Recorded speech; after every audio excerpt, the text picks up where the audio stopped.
Are those two sitting beside? These are all for the family up here. No, but So there's still some right over here.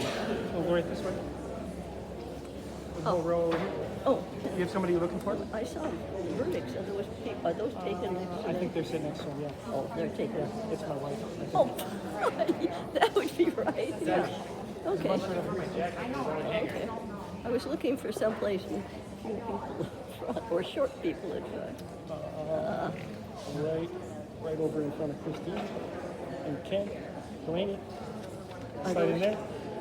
Oh, those in front are okay? Right in front of Ken Delaney. Yeah, okay. You can go right around there if you want. Well, it's up to you.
Welcome to the celebration of life for Dr. Stanley Bushouse.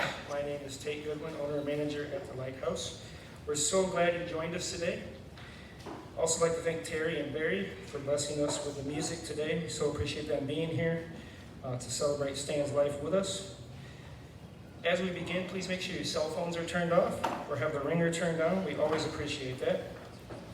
Please also be mindful that as you move about the pavilion that the concrete can be slippery when it's humid. So please be careful. Also want to make mention there's a table in the back that we have some postcards that you can send later. We have some memory cards that you can fill out today and leave. And there's also donation envelopes that you can leave here today in the basket. So please take time to fill one of those out if you so choose. At this time, I'd like to ask Pastor Marty Burdick to lead us in prayer.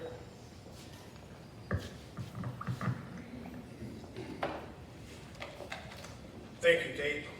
As he said, I'm Pastor Marty Burdick. I'm also Marty to most of you, and I'm also Tate's father-in-law, so this is a family affair. I'd like to direct your attention to the Holy Scriptures. Psalms 23. The Lord is my shepherd, I shall not want. He maketh me to lie down in green pastures. He leadeth me beside still waters. He restoreth my soul. He leadeth me in the paths of righteousness for his name's sake. Yea, though I walk through the valley of the shadow of death, I will fear no evil, for thou art with me. Thy rod and thy staff, they comfort me. Thou preparest the table before me in the presence of mine enemies. Thou anointest my head with oil. My cup runneth over. Surely goodness and mercy shall follow me all the days of my life, and I will dwell in the house of the Lord forever. Let us pray. O God, our Father, we come to you at this time. We know that you love us, and we ask for your comfort and peace in our time of need.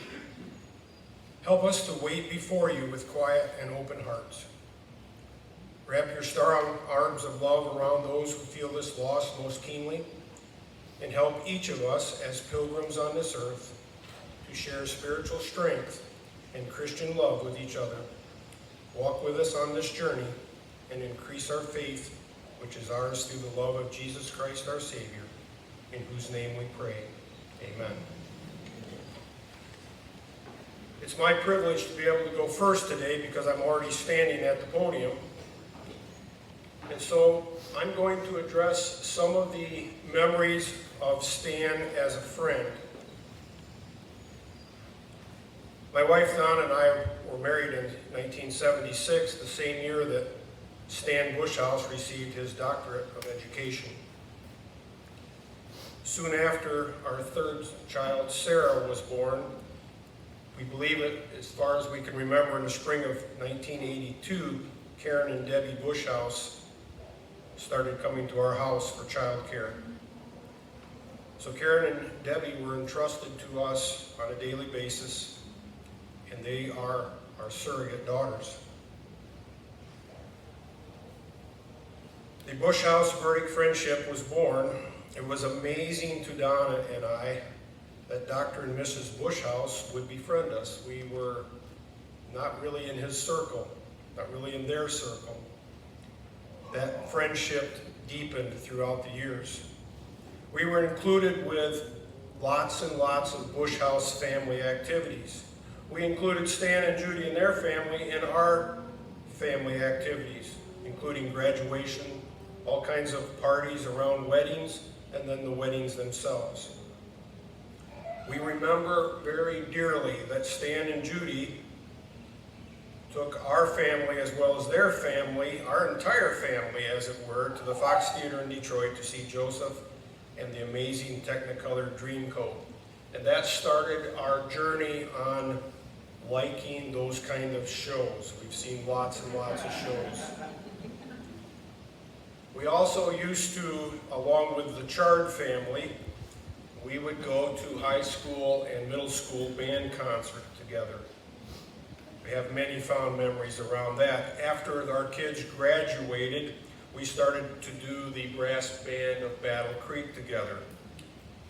We also had boat rides, nice restaurants, shows at Miller Auditorium, driving through Kalamazoo and saying, "This is where I was born.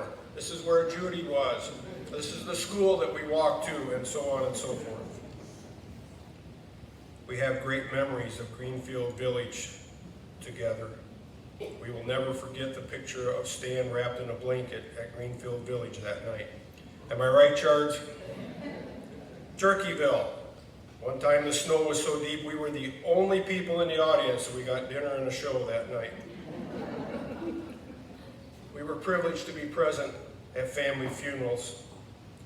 I remember when Stan's father's funeral service was in Kalamazoo. If my memory serves me correctly, I think Austin snuck out and rang the bell at the proper time. I have had the honor to officiate the weddings of Karen and Debbie. And Stan and Judy were present when I preached at the Union City Wesleyan Church to see if I was actually going to be the pastor there. They supported me.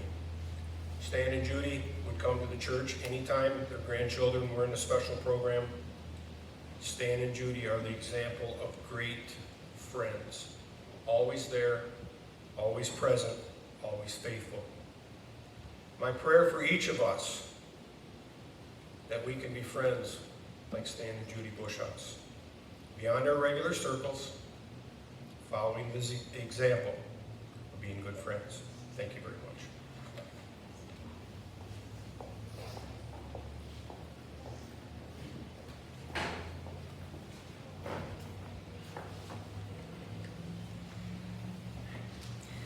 Hi there, my name is Stacy Sigurdsson. I am one of Stan's nieces. I am speaking on behalf of my mom, Ann Bushouse Clark, who is Stan's little sister. But some of you might know her affectionately called Susie by the family because when she was born, Stan decided he wanted a sister named Susie, and somehow it stuck.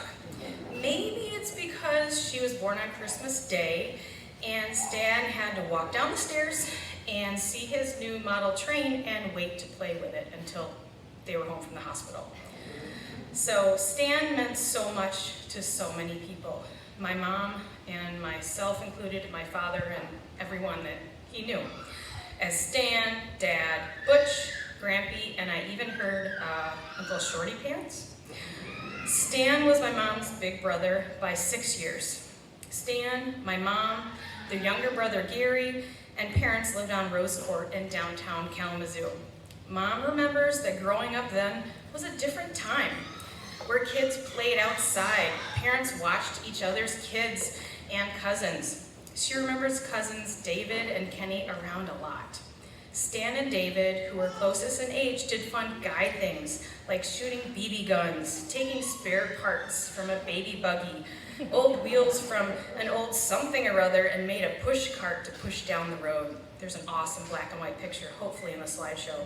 Stan even built a radio and set up a photo developing lab in their basement and showed my mom how to develop pictures. Stan already had a knack for teaching and was always busy doing things.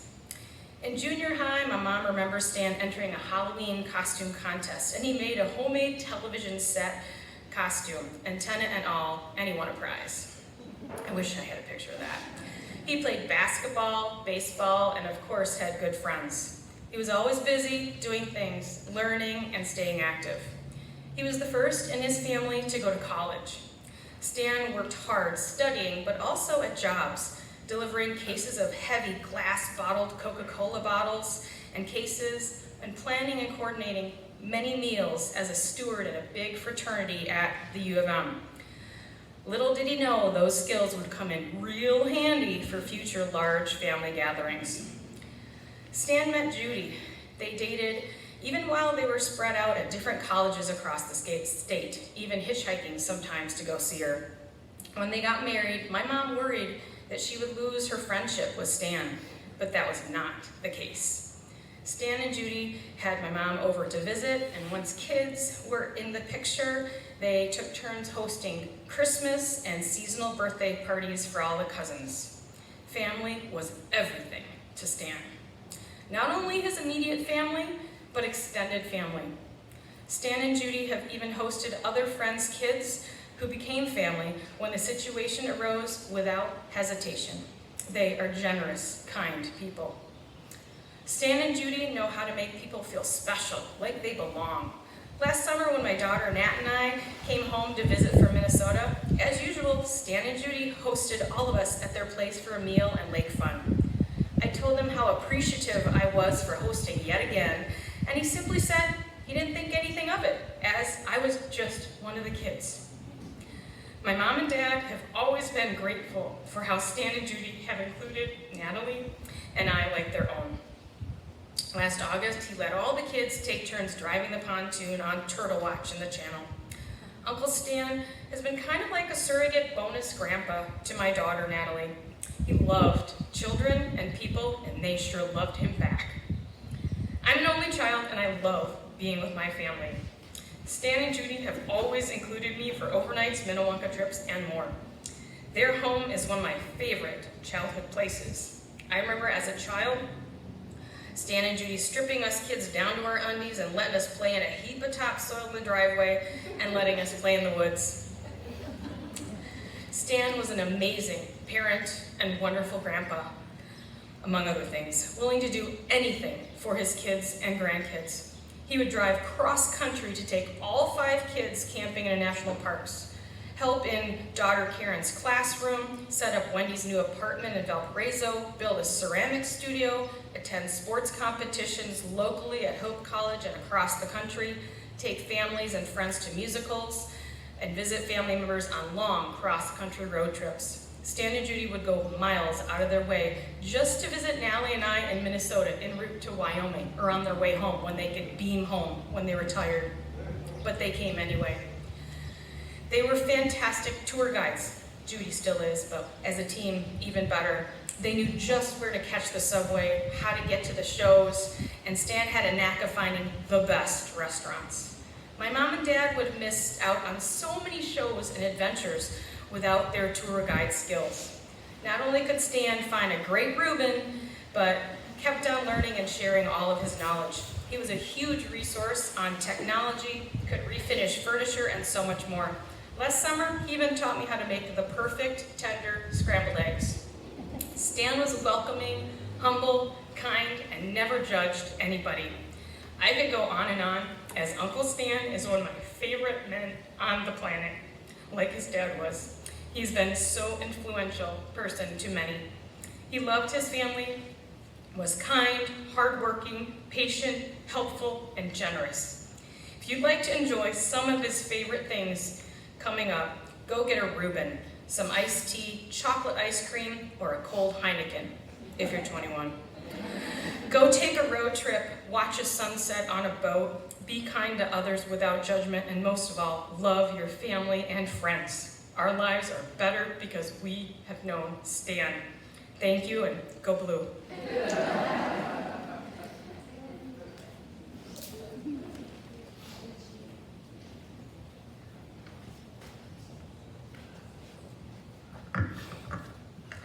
Hello everyone, I'm Eric Bushouse. I'm one of Stan's nephews, and my father Gary, who's Stan's little brother, was unfortunately unable to be here today, so I'll be reading some memories on his behalf. It's tough to compress 68 years of memories into 5 minutes, so please bear with me. I'm Gary, and I'd like to share a little of what it was like growing up with a superhero. For Stan was my big brother. By big, I mean there were 12 years between us, so in my eyes, I had my very own superhero. Early on, all I ever knew him by was his nickname, Butch. It was a big shock when I learned that he had a real name. It took me 40 more years, but I finally was able to think of him as Stan. He was graduating from high school and headed off to college when I was barely in school. I was certainly proud to tell anyone within earshot, that's my big brother. Stan didn't just look after me, he became my teacher. When at 4, and being reticent to do so, he patiently taught me to overcome my fear and dive off the dock at North Lake. At 5 or 6, how to hit a baseball and ride a two-wheeler, and many more of life's lessons followed. Tagging along to his city league baseball games, I became their bat boy and mascot. Imagine me surrounded by giants, each one looking like Al Kaline or Mickey Mantle. At least they did to me. On the now rare occasions I overcome wear and tear and get to hit a few baseballs, I always think of him during those early days in our garage. Around 11 or 12, he introduced me to the slide rule and gave me his after he purchased a new one. That slide rule propelled me through high school and my first 2 years of college. I still have it, and it's one of my most prized possessions. A weekend visit to Ann Arbor included my first Michigan football game, played in a blinding blizzard. From that day forward, I was a die-hard Michigan fan. Later visits to the ship hydrodynamics lab, nuclear reactor, and cyclotron followed. Who would have known 25 years later, I would be back at that very same lab working on a project. I recall once while Dad was away, I was acting a little big for my britches. Mom asked him to take care of matters. The boxing gloves went on, and I soon learned he didn't pull punches like Dad. I attribute this little crick in my jaw to that day. However, the lesson was learned. Helping he and Judy move into the wonderful house on Randall Lake, I still see a portion of the picket fence he and I built all those years ago. Who can forget Kristen at age 2 dipping her entire arm in a can of white paint? As time progressed, I spent the better part of 2 years in the Far East, which morphed into several more years living far from home. Visits became rare, but I always thought what he would do when I was faced with a difficult situation. I was fortunate to have 2 rocks of Gibraltar, he and Dad. Mom always commented how different Stan and I were, as his formative years were largely gone with the war. Whereas Dad's years were gone with the war. I, on the other hand, grew up under Dad's influence. We were so different yet so alike. The bond was always there. Separation didn't matter. We could be apart for years, and once back together, it was as we never missed a beat. 2 family vacations to Maui, and each time it was like we had just seen each other the week before.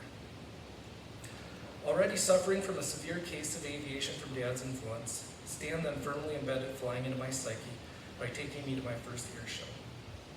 As a result, my career has largely been associated in and around aviation. I always did tell him it was all his fault. It's been said that a measure of a man's contribution is the number of people who attend his wake. In that respect, I'd say Stan acquitted himself quite well. I also consider the thousands of people whose lives he touched and made better, his students, faculty, his family, and me. I contend that that is a far truer measure of a man. I close by stating the successes I've enjoyed in life are largely due to your influence. Thanks. Thanks for everything, Butch.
today. Your being here is so appreciated by my family and me.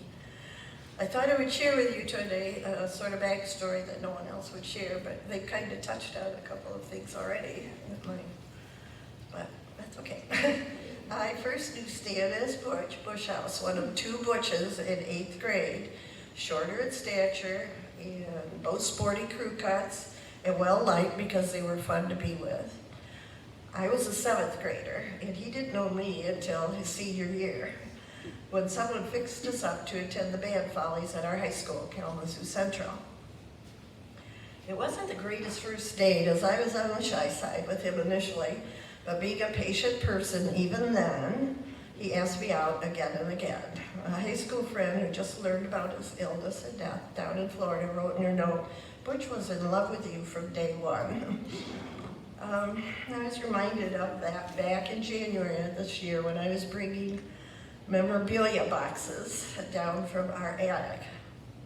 And the first one I opened contained all of his letters from 1959 to 1963. And some of you here were even mentioned in some of them. Some of you here weren't born yet, of course. We had written each other often during 3 of those years when we were attending different schools.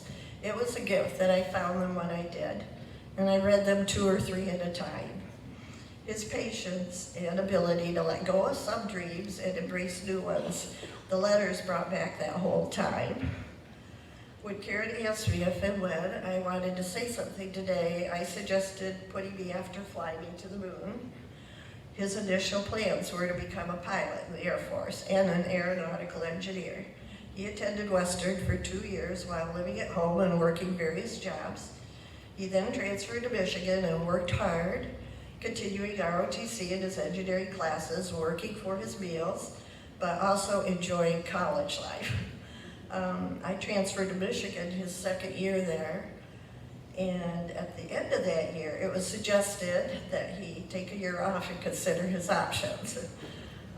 He went up north to Camp Pulpwood with a friend, and then returned to get signed up for the Air Force, as he was now classified 1A for the draft. It was 1962 Vietnam time.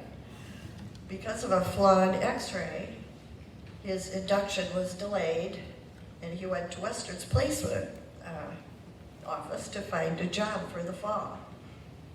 Not having his degree yet, but having had lots of science and math, he was offered a teaching job, grades 7 to 12 in Burr Oak, and he obtained a special certificate to accept that offer. He had already been considering teaching as an option there, and that year he taught and coached and resumed classes at Western. His love and excitement of working with kids and being in the classroom every day was just so evident in the letters he wrote me. Butch was becoming Stan, although his high school friends still call him that, and halfway through that year he proposed. We made a 5-year plan that we got teased about. We were both going to finish school, continue teaching to get our permanent certificates, earn our master's degrees, and spend the summer overseas before starting a family.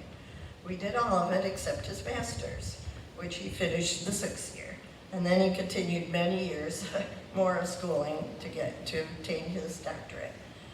My first teaching job was here in Coldwater. I loved that year, but not the changes happening in the later grades, as I had wanted to teach self-contained. That means you get to teach the same kids all day, all subjects. The next year, I had an opportunity to teach early elementary in Union City. So we rented a small home on the river in Union City. Now, back to Stan and me. We were married over Thanksgiving in '63 when he was back in school full-time at Western, living at home. He then did his student teaching at Coldwater High School, and he was hired there the next year, and our 5-year plan was underway. At the time, we thought we might teach here 2 to 3 years, and then maybe teach overseas, and after that, teach out west or in the east. And Kermit Dennis, Coldwater High School principal at the time he obtained his job, retired and went into real estate. He thought we should stay right here. And since we were renting, we ought to buy a home. So after showing us a couple homes, he asked us to make a list of what we would want in a home. Our first two items were a house in the woods on a lake and a permanent home, kind of a permanent home on the perfect campsite. We might have said something about 3 bedrooms and 2 bathrooms too. I don't remember the rest. But I do remember that we didn't want to trouble him anymore, his former, boss, with another showing. Is when he called to tell us he had our house. He met all the items on our list. He told us the address, and we tried to drive by to check it out. We couldn't find it, of course, so we did have to trouble him for a third showing. It had been on the market for about a year, and the location was a problem for potential buyers, apparently, but not for us. It was just what we wanted. We were parents of an 11-month-old daughter by then, and moved in just before our 6th anniversary. We have loved living here in Branch County and consider both Coldwater and Union City as our second and third hometown after Kalamazoo. And even when Stan took a job for 2 years to gain experience as an administrator 90 miles away in Bloomingdale, our 3 kids and I continued living here most of the time as he became a renter again temporarily. We were thrilled when he became principal after Lester was retired at CHS. All of our other speakers here today are sharing so much of what made our life and raising our family here so very special. What I've shared is that our dreams and goals change, but Stan was always confident that our choices and decisions were going to work out for the best. We've traveled, but Coldwater has been our home base. We've loved our friends and their experiences. We've stayed close with family and been able to see them often as well. I wanted to end with a challenge and a thought. At the end of high school, Stan was not the greatest speller, but he kept learning and he became much better. But he would chuckle to know that his wife and 4 of his kids, proofreading today's program in the wee hours of last Thursday morning, missed a spelling error that was only discovered by his youngest the next day, who texted her sister down in Indy just after the programs had been finished at the printers. We challenge you to find the error and then think of Stan laughing. So my thought to share is this. Sometimes we hear that people don't change, but I believe that they can change in so many ways. In the 60-plus years that I knew and loved Stan, we both changed. He always loved music, but Stan grew to love attending the Kalamazoo Symphony concerts. And Deb and Jerry were instrumental in getting him to enjoy country music as well. Finally, and this is hard to believe because he loves musicals and has seen many, many, many, some more than once, but in high school he did not like musicals. He would say the people don't just go around breaking into song. But what if they would? Wouldn't this world be a better place? We never did break into song, but we did continue to change over the years, and as we did, we supported each other and grew together.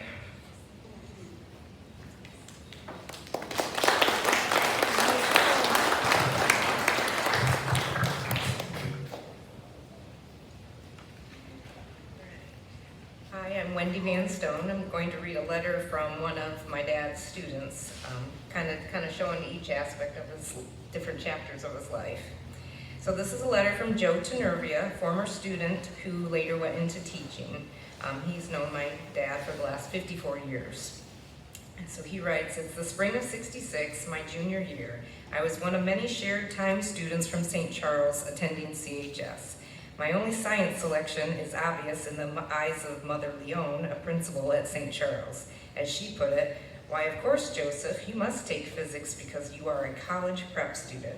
And very quickly I thought to myself, yeah, Mother, you don't need to remind me. I know I need to take it. Needless to say, I was a little intimidated.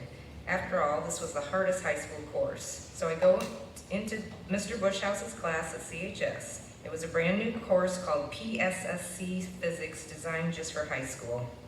The first day of class, he summarized the course, along with a normal explaining of concepts, experiments, and endless problem solving.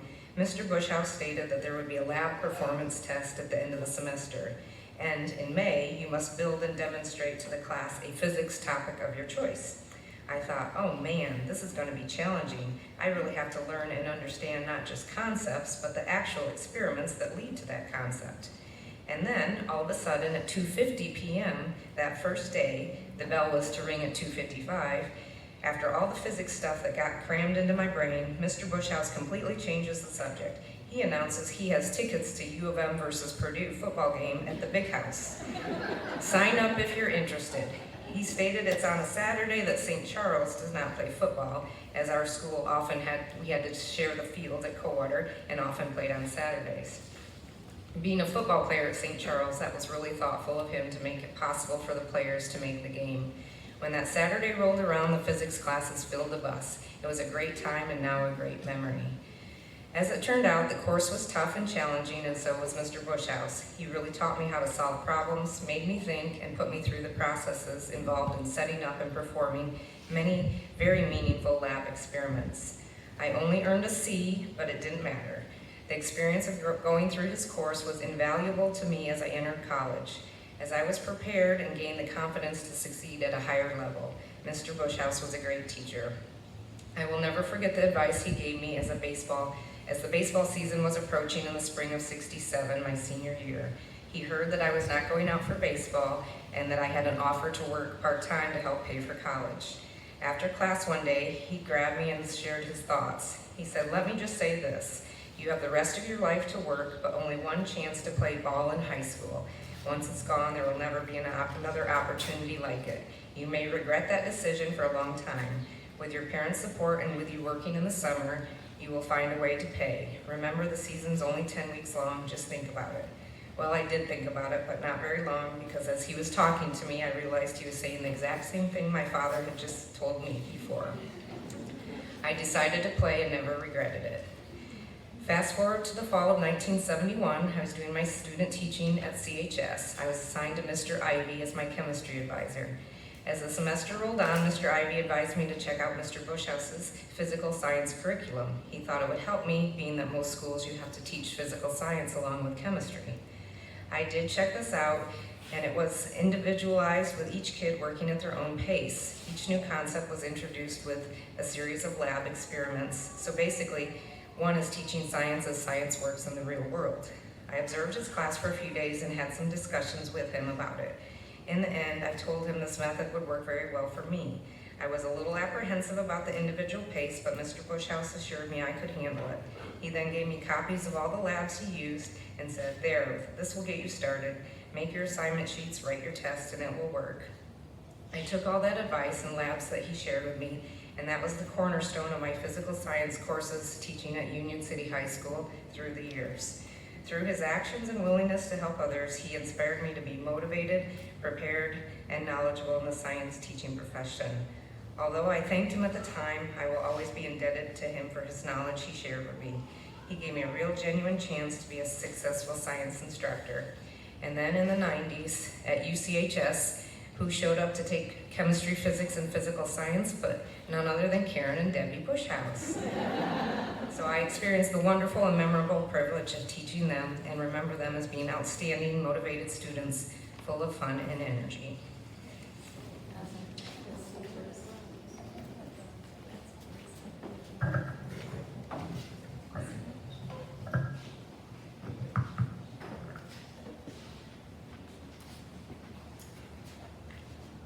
My name is Gordon Slott, and I'm a teacher and a colleague of Stan's for 30 years, and a friend for 40 years, which is hard to believe. I think Judy was asking me to read an email that I sent to Stan to kind of give the teacher's perspective. So the details, teacher by teacher, may vary, but I think the experiences are pretty much common. When I heard Stan was ill, I wanted to send a card, but that just didn't seem like it would be enough. So I added a note, but as I wrote, the more I wrote, and wrote, and wrote, and wrote. So it kind of meanders, but I think you'll appreciate it. So on November 25th, I wrote the following email to Stan. "Hi Stan, seems incredible that our work together goes back to the 70s. I had a year with Les loose, then all the teachers were telling me how they'd love to see you back as principal at Coldwater High School. Now it is easy to see why. As a leader, you were always innovative, visionary, and reflective. Nothing shows this more than your leadership in bringing computers to Coldwater schools. From the very first Commodore PET that you had me drive all the way to Jackson, Michigan and pick up in the back of my car, the first PC lab in the county, the adoption of Windows, Office, the initial setup of computerized scheduling, you made Coldwater Schools a leader in that area in the state. You expanded this influence to curriculum director. Just as the state was asking for more and more data regarding schools, you were already there with the data and testing results to satisfy their requests.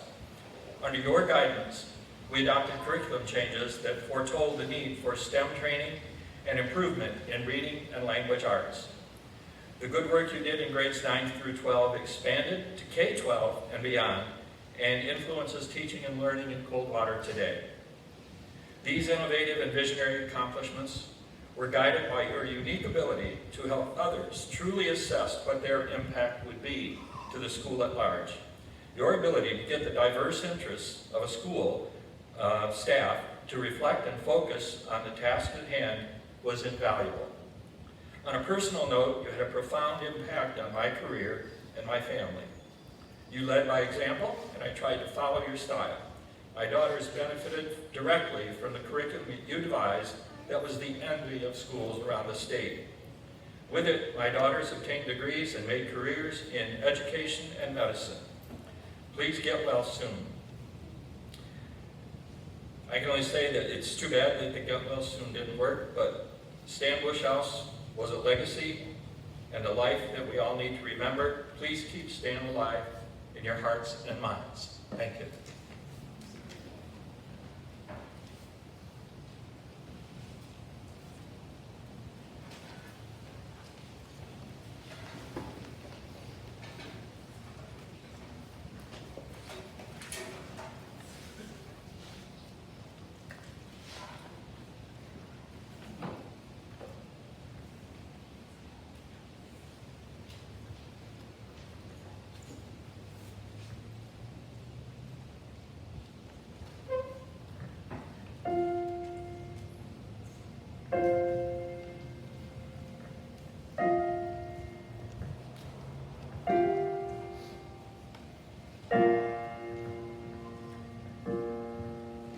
When you walk through a storm, hold your head up high, and don't be afraid of the dark.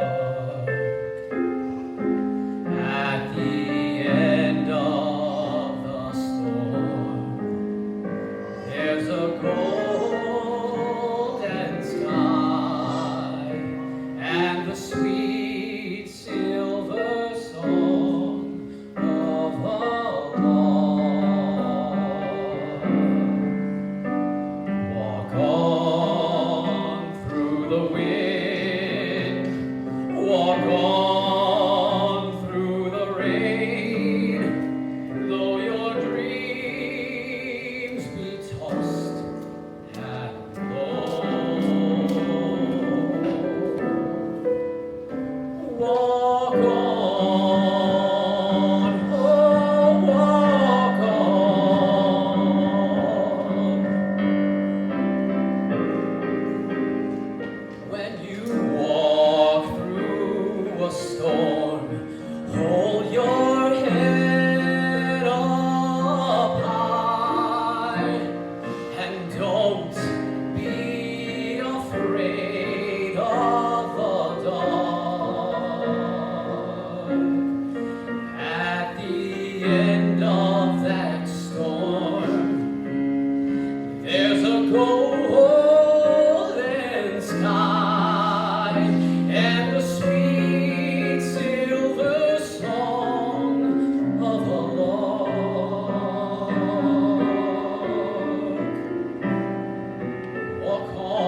youngest daughter. And I'm going to read some words from John Bolton, who worked with my dad at Pines Behavioral Health.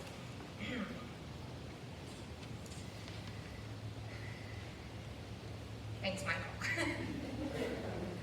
It is still exceptionally difficult for me to grasp that Stan is gone, and that I will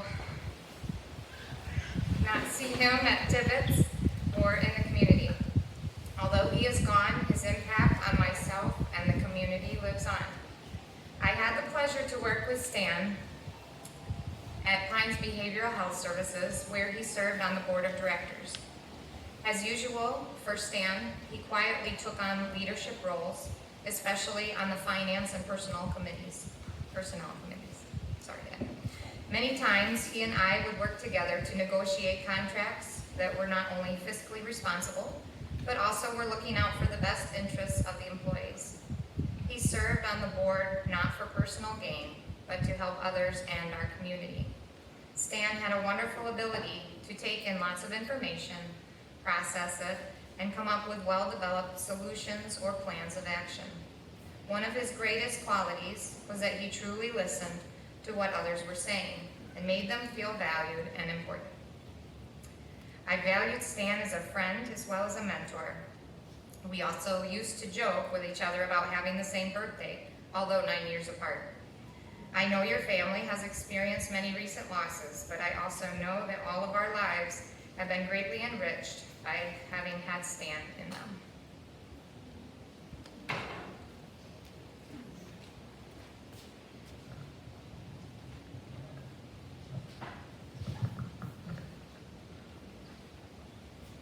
And then we get to raise it back up.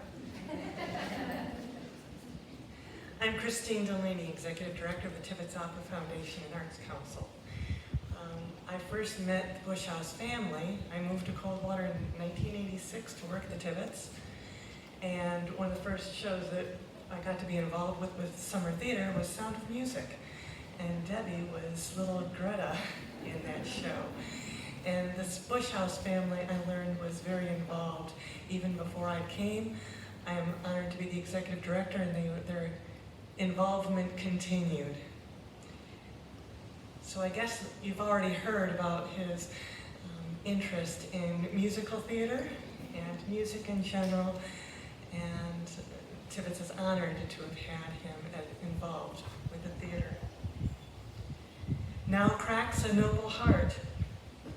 Good night, sweet prince, and flights of angels sing thee to thy rest. From William Shakespeare. With a heavy heart, we say farewell to Stan Bushouse, a lover of the arts and a true friend of Tibbetts Opera House. Stan was a longtime supporter of the theater. He and his wife Judy have been members of the Tibbetts Opera Foundation for more than 50 years, almost since the beginning.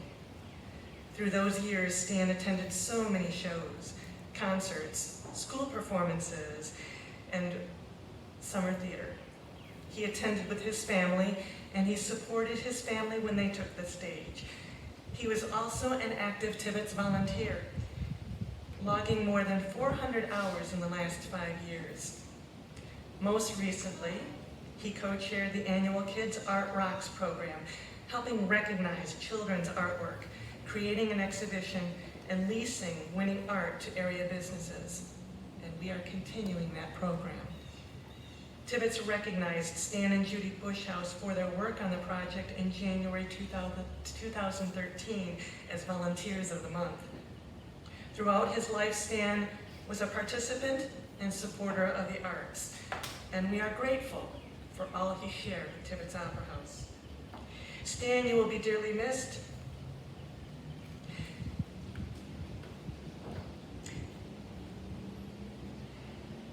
The ghost light shines on stage for you and all who have shared their spirit with Tibbetts.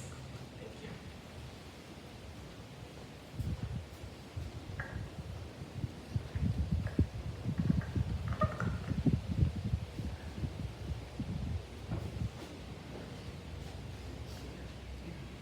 Hello, I'm Barry Ross, the former assistant conductor and concertmaster of the Kalamazoo Symphony, and I just briefly want to express appreciation to Judy and to Stan. I only recently got to really know Stan well and Judy well as we got into an anniversary season and an important anniversary, 100th year celebration for what Judy's grandmother, Lita Snow, had done in founding the Kalamazoo Symphony. It is a rare and wonderful thing to have a symphony orchestra in your community and to have one that is valued and loved at the level that Judy and Stan valued and loved the Kalamazoo Symphony. Early, about a year and a half ago, I was privileged to give a speech at the Rotary that recognized Lita Snow, Judy's grandmother, who had founded and nurtured the Kalamazoo Symphony for 28 years and pulled it together instrument by instrument, piece by piece, person by person. She had that rare drive, and that's what it took to create an orchestra. Lita Snow eventually became the founder of the American Symphony Orchestra League that now comprises over 200 symphony orchestras across the United States. And that's a great lineage and a great gift to the world. When I gave a little talk at Rotary for the close community in Kalamazoo, Stan and Judy brought many members of the Bushouse family to support me in that endeavor. And in launching the $8.8 million campaign for the 100th anniversary, Stan and Judy were, of course, honorary chairs. And I was thrilled at that. Now, many children have the experience of participating in an instrument petting zoo in the larger orchestras. That is a chance to try out blowing through flutes and clarinets and trumpets, scratching on string instruments and banging on drums. And it's called an instrument petting zoo. And it is with great pride that the Kalamazoo Symphony Instrument Petting Zoo will be named the Judy and Stan Bushouse Instrument Petting Zoo. Thank you. Thank you, Stan. Thank you, Judy.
Changed.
My name is Doug Stabler, and I'm Stan's nephew. My father is Richard Stabler, Jean's older brother. I've known Stan and Judy for as long as I can remember. In fact, I was at their wedding, which is one of my very first memories. Stan is one of the finest men I have ever known. And it's a real honor to have this opportunity to share my memories of Stan with you. The past 8 months have been so difficult for our family, with the loss of 3 very special people to the pandemic: Stan, Jerry Thunnan, and my mom, Jean Stabler. It is still hard to believe that Stan is not here with us, but the best way I know to honor him is to share some of my favorite memories and the influence that he had on me. I can't talk about Stan without also including Judy. Together, Stan and Judy have had such an amazing influence on our entire family. I have so many memories of time spent with them, first in Union City, then on the farm, and of course at their home on Randall Lake. I remember Stan and Judy coming to visit my parents, Dick and Jean, wherever we lived. In later years, we had wonderful times when Judy and Stan visited for Indy 500s and a great trip to Galena, Illinois. As I think back on these memories, I remember so many great conversations with Stan. I respected Stan a great deal, and I always looked forward to talking with him. I wanted to know his perspective on whatever the topic was. Stan had diverse interests, ranging from family to current events to sports to business. Stan had great wisdom, but he shared it in warm and gentle ways. I loved hearing about Stan and Judy's amazing travel adventures, which began when they were very young and continued through Stan's entire life. Stan had an amazing gift of taking a genuine interest in everyone. When I was in 4th grade, Judy and Stan came to visit us in New Jersey, and he came to one of my Little League games. After watching me struggle mightily at bat with multiple strikeouts, he must have known how disappointed I was. So later that day, Stan took me back to the baseball field and worked with me, coaching me and giving me tips on hitting. I can remember Stan working on my batting stance and swing. That's how Stan was, always willing to step in and do whatever was needed, and he always had a knack of showing just what to do. Many years later, he called to invite me to dinner in Indianapolis shortly after I finished college. To me, it was a special event because it marked a change to adulthood, that someone I'd known since I was very young and really looked up to made the effort for just the two of us to get together for dinner. No other family members present. It was a first for me, and I'll always remember and value that memory. Stan and Judy placed a high value on their extended family. In fact, I can say without hesitation, they're the glue of our family. I used to assume that every family had someone who is the hub and keeps everything connected. But now I realize that doesn't even begin to tell the story of Judy and Stan. As long as I can remember, they were always organizing family reunions or visiting family, no matter where or how far. They were always sharing news and updates on other family members to keep us all connected. Through them, I always felt connected with distant family, even though I had not seen them for many years. Stan was incredibly selfless and patient. For so many years, Stan and Judy were incredibly helpful to my mom and dad. They made endless trips to Chicago to visit mom and dad and do whatever was needed to help during dad's struggle with Parkinson's. When dad passed, Stan and Judy were there to help in planning everything for his memorial service.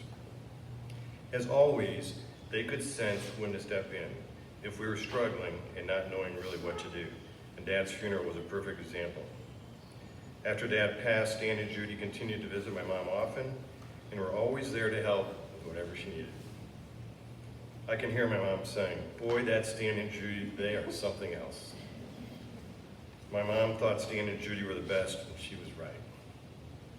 It amazes me to think that each of you have your own stories of the impact Stan had on your life. He touched so many people over his life. He was loving and considerate, a husband, father, brother, and uncle, and a leader in his community. He truly lived a life to be proud of. Stan had such a wonderful influence on so many people, including me. I miss him greatly, but I'm so grateful for his role in my life.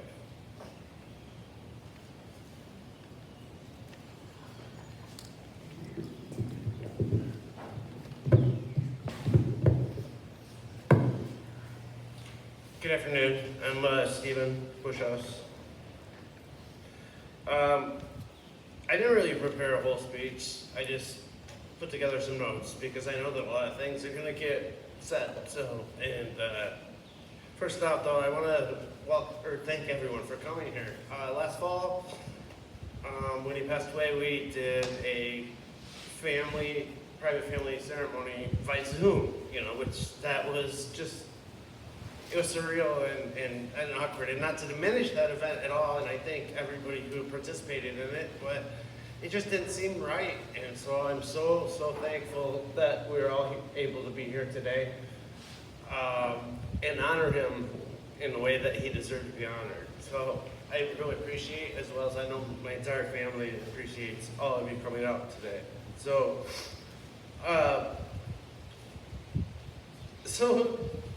just to talk about what kind of man he was as a father, he was amazing, With 5 of us kids, he never missed a single event. It didn't matter whether it was a sporting event, a dance event, gymnastics, but you name it, he was always there. The one event that it took him being honored to being principal of the year in the state of Michigan in, I think, 1989, right? That I had to miss a basketball game, like a 7th grade basketball game, to be there. But he would always do whatever he could to be there for all of us, and it didn't matter. And then that carried on to all of his grandkids, which he was there. I mean, my God. Soccer game, I don't know, just he and my mom just are at every single event, and they make sure they're there. And then on top of that, though, you got to remember all the practices and all that, and transporting. They supported us in so many different endeavors to make us grow, which is it's just absolutely just amazing. So, and he would do it on top of being principal.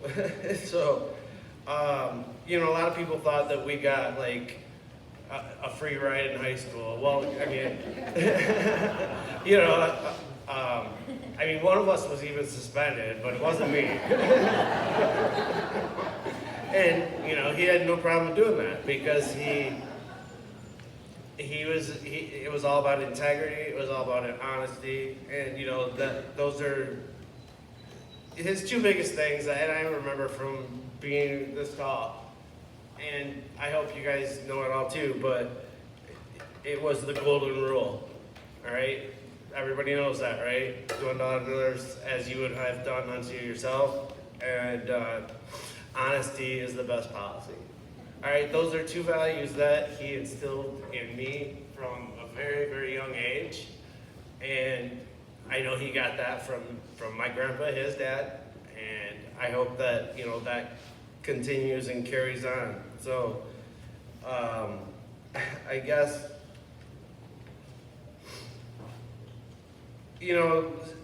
so he, what a legacy, what a life, So I invite all of you to keep my dad, Stan, in your hearts. We were all touched by his presence, and we are all better people for that. So just keep that in mind, and thank you again, everybody, for coming out today. I just really, really, truly appreciate it. I know my family does as well. So thank you very much.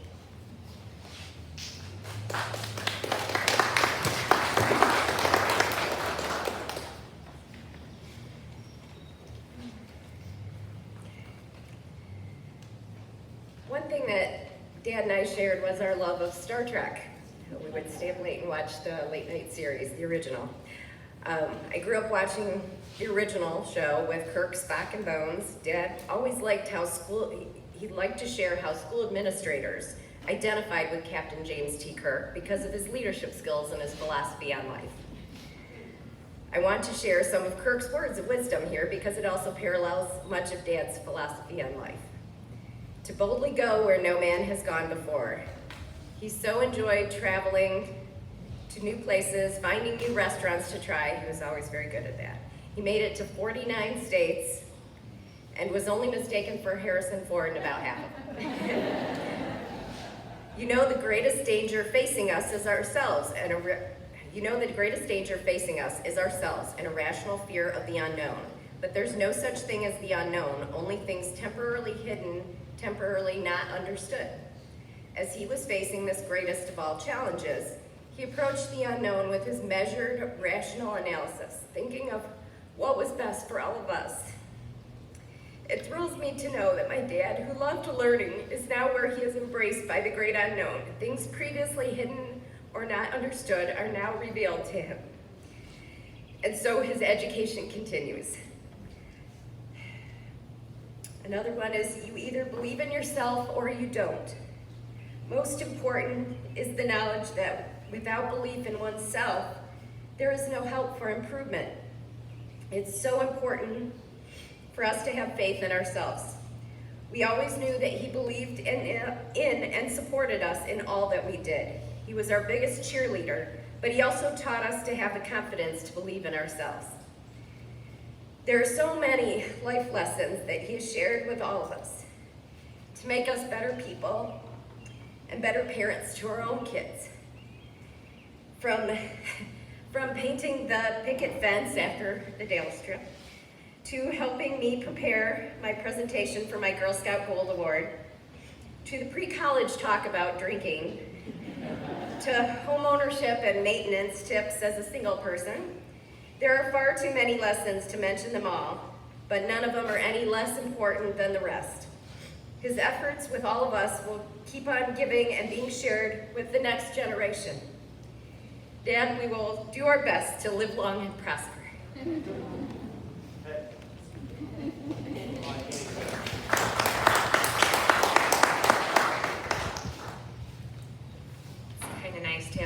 Bushhouses in a row, you don't have to adjust the microphone. They're all so short.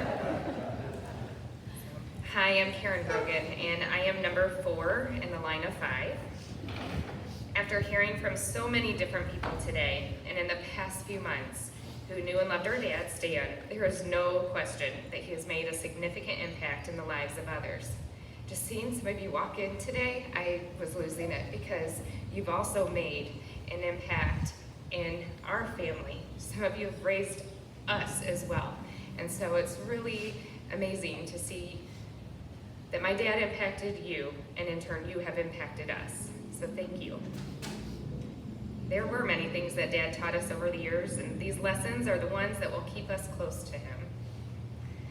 Along with the cherished memories of the countless things I've learned from both Dad and Mom, one of the most important is gratitude.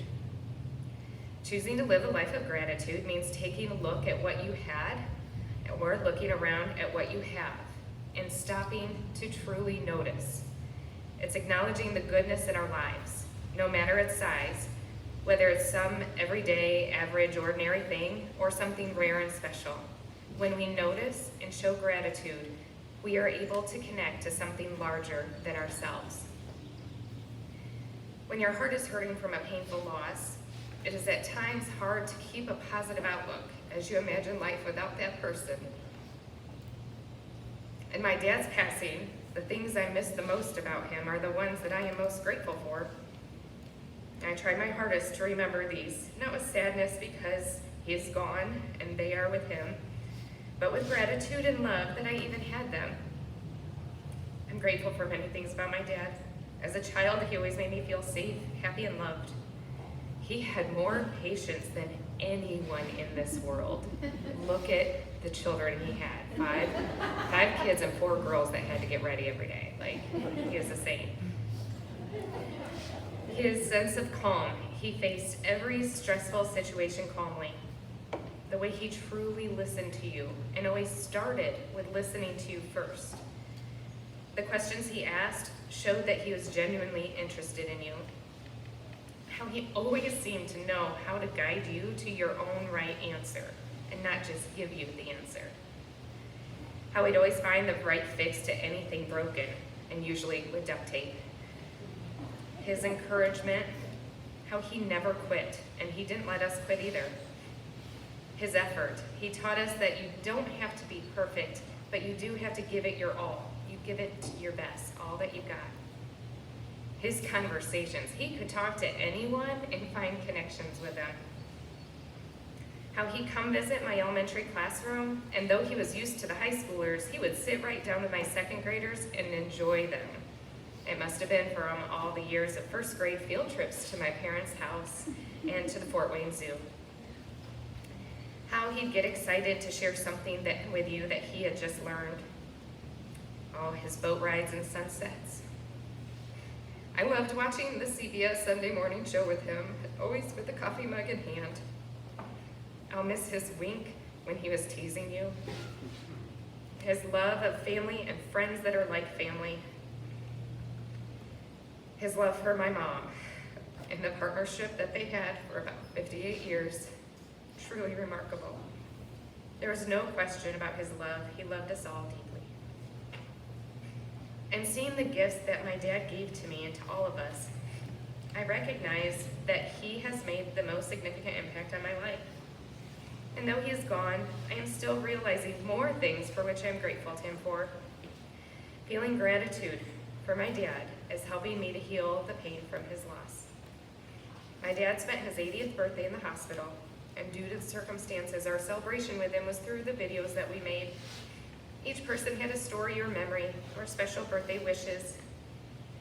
We told my dad how he impacted us. My dad heard from so many whose lives he touched. The important lesson here is that we don't have to wait until someone is sick or in the hospital or to let them know what they mean to us. We can show gratitude for the smallest kindnesses and the larger, significant ones. My late brother-in-law, Jerry Fennan, shared this with me when my dad passed away. There were many things you wanted to say, but there wasn't anything you needed to say because of how you lived and loved. I believe that is so true of my dad, and it is something we can all choose for our lives too. When we see the gifts that others bring, we can acknowledge not only their gifts, but also recognize that person as a gift in our lives. Today, your family has given to you a stamped postcard in your program. You'll see a sunset my dad loved. The best kinds were the ones with the clouds in the sky. Even if it was a clear day and it was going to be a gorgeous sunset, my dad said, no, the best ones are the clouds in the sky. And we saw many over the lake. So this is actually Randall Lake looking off my parents' dock. You'll find one of our favorite verses from the musical Wicked that my sister Debbie and Stephanie sang so beautifully today. I've heard it said that people come into our lives for a reason, bringing something we must learn, and we are led to those who help us most to grow if we let them and we help them in return. I know I'm who I am today because I knew you. When you read that verse, who in your life comes to mind? How and why is that person important to you? Then today, next week, or sometime soon, use this postcard to write a note of gratitude to them. Put it in the mail. Let them know what they mean to you. And letting people know of their impact in your life, you encourage them to keep shining their light on the world. A person's legacy lives on when the lessons of their lives are carried on. Thank you for honoring my dad today and carrying on his legacy in this way.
Thank you for being so patient and so kind, and please remember to kind of hang around for a little while afterwards.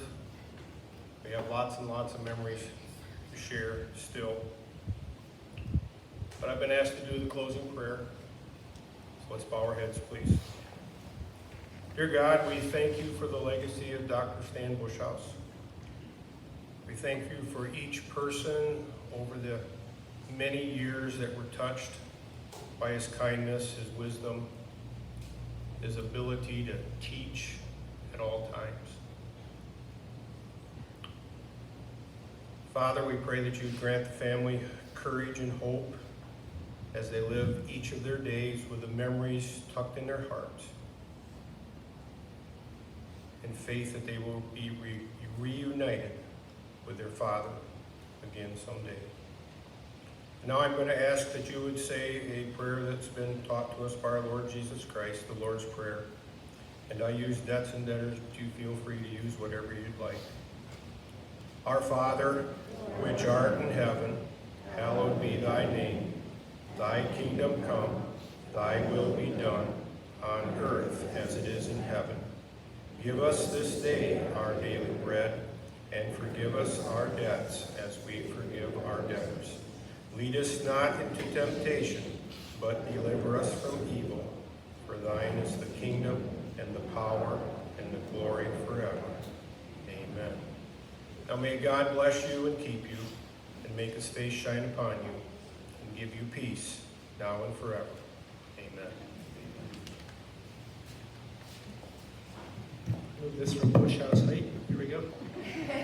Before we part ways, we'd like to invite everyone to stay. There's refreshments over in that portion of the pavilion.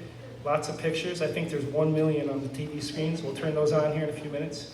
Remember, the concrete may be a little bit slippery today, but 7 months later, so glad that all of you chose to show up for this family, because they've always shown up for you. So thank you so much for coming.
Roger.